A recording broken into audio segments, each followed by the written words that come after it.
Assalamualaikum warahmatullahi wabarakatuh. Nama saya Aida. Dan saya Igdina.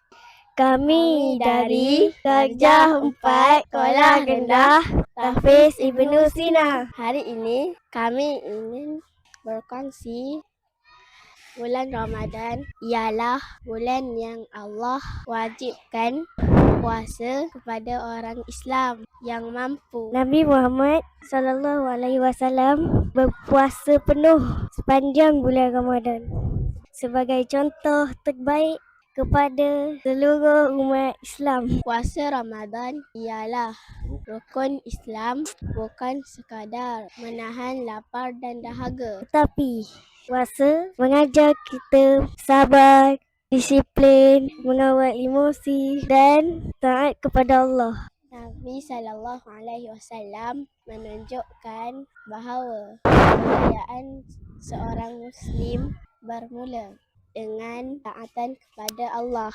Kalau kita mahu menjadi Muslim yang berjaya, kita perlu mencontohi Nabi SAW. Muslim yang berjaya ialah menjaga solat 5 waktu, menunaikan puasa Ramadan dengan sempurna, membaca dan mengamalkan Al-Quran. Dan yang paling penting, mendidik, mencintai ibadah sejak kecil. Apabila puasa dilakukan dengan ikhlas, insya-Allah hidup kita akan berjaya. Marilah kita menjadi Ramadan sebagai bulan yang membentuk Muslim yang berjaya. Assalamualaikum.